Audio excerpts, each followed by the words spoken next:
അധ്യാപകർക്ക് ആശംസയർപ്പിച്ച് CPM നേതാവ് KT Jaleel MLA ഫേസ്ബുക്കിലിട്ട പോസ്റ്റിന് വിമർശനവുമായി ഇടത് അണികൾ.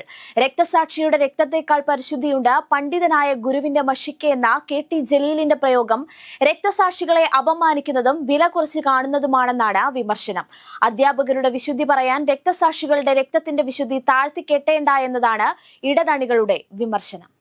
ADGP MR അജിത് കുമാറിനെതിരെ ഉയർന്ന ആരോപണങ്ങളിൽ മുഖ്യമന്ത്രി രാജിവെക്കണമെന്നാവശ്യപ്പെട്ട് യൂത്ത് കോൺഗ്രസ് സെക്രട്ടേറിയറ്റിലേക്ക് നടത്തിയ മാർച്ച് സംഘർഷത്തെ തുടർന്ന് അവസാനിപ്പിച്ചു.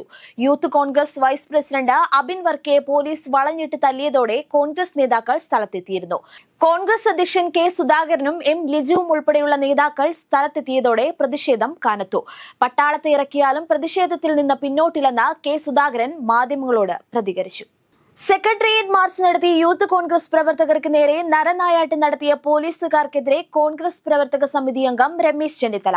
കോൺഗ്രസുകാരെ തല്ലിയ പോലീസുകാർ കരുതിയിരുന്നോളൂ, ഓരോ അടിക്കും കണക്ക് പറയിക്കുമെന്ന് ചെന്നിത്തല മുന്നറിയിപ്പ് നൽകി. Youth Congress vice president Abin വർക്കിയെ തല്ലിച്ചതയ്ക്കുന്ന ചാനൽ ദൃശ്യങ്ങൾ കണ്ട് ഞെട്ടിപ്പോയെന്നും പോലീസ് എത്രത്തോളം അധംപതിച്ചുവെന്നോർത്ത് ഒരു മുൻ ആഭ്യന്തരമന്ത്രി എന്ന നിലയിൽ തലലജ്ജ കൊണ്ട് കുനിയുന്നുവെന്നും അദ്ദേഹം പറഞ്ഞു. സിനിമാ സെറ്റുകളിൽ പരിശോധന നടത്തുമെന്ന വനിതാ കമ്മീഷൻ സംസ്ഥാന അധ്യക്ഷ P സതീദേവി. ചിലയിടങ്ങളിൽ പരാതി പരിഹാര സെൽ പ്രവർത്തിക്കുന്നില്ല.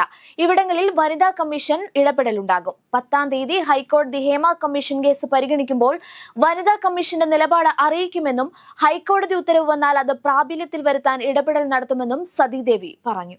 വ്യക്തിപരമായി സന്തോഷമില്ലെന്നും രഞ്ജിത്ത് പ്രിയപ്പെട്ട സുഹൃത്താണെന്നും നടൻ പ്രേംകുമാർ.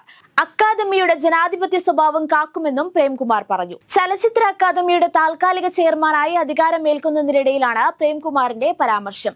ലൈംഗികാതിക്രമ പരാതിയെ തുടർന്ന് അന്വേഷണം നേരിടുന്ന സംവിധായകൻ രഞ്ജിത്ത് രാജിവെച്ചതോടെയാണ് ചലച്ചിത്ര അക്കാദമി ചെയർമാൻ സ്ഥാനം പ്രേംകുമാറിന് നൽകാൻ സർക്കാർ തീരുമാനിച്ചത്. ഹേമ കമ്മിറ്റി റിപ്പോർട്ടുമായി ബന്ധപ്പെട്ട ഹർജികൾ പരിഗണിക്കാൻ പ്രത്യേക ബെഞ്ച് രൂപീകരിച്ച് ഹൈക്കോടതി. വനിതാ ജഡ്ജി അടങ്ങുന്ന പ്രത്യേക ബെഞ്ചായിരിക്കും ഹർജികൾ കേൾക്കുക എന്ന് ഹൈക്കോടതി ആക്ടിംഗ് ചീഫ് ജസ്റ്റിസ് വ്യക്തമാക്കി. കൊച്ചിയിലെ യുവതിയുടെ പരാതിയിൽ ബലാത്സംഗ കേസിൽ പോലീസ് പ്രതി ചേർത്തതിനെതിരെ നടൻ നിവിൻ പോളി പരാതി നൽകി. ഇന്ന് രാവിലെ DGPക്കാണ് നിവിൻ പോളി പരാതി നൽകിയത്.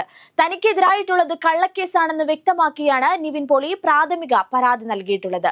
തന്റെ പരാതി കൂടി പരിശോധിക്കണമെന്നും നിവിൻ പോളി പരാതിയിൽ ആവശ്യപ്പെട്ടിട്ടുണ്ട്. കേസിലെ FIRന്റെ പകർപ്പ് കിട്ടിയ ശേഷം വിശദമായ പരാതി എഴുതി നൽകുമെന്നും നിവിൻ പോളി വ്യക്തമാക്കി. ലോകകപ്പ് ഫുട്ബോൾ ഫൈനൽ റൗണ്ട് പ്രവേശന സ്വപ്നവുമായി കുവൈറ്റ് 3-ാം റൗണ്ട് പോരാട്ടത്തിലേക്ക്. ദക്ഷിണ കൊറിയ, ഇറാഖ്, ജോർദാൻ, ഒമാൻ, ഫലസ്തീൻ എന്നീ രാജ്യങ്ങൾ ഉൾക്കൊള്ളുന്ന ശക്തമായ ഗ്രൂപ്പിൽ കുവൈറ്റ് ഇന്ന് ജോർദാനെതിരെ ആദ്യ മത്സരത്തിനിറങ്ങും. ജോർഡനിലെ അമ്മാൻ ഇന്റർനാഷണൽ സ്റ്റേഡിയത്തിൽ രാത്രി 7-നാണ് മത്സരം.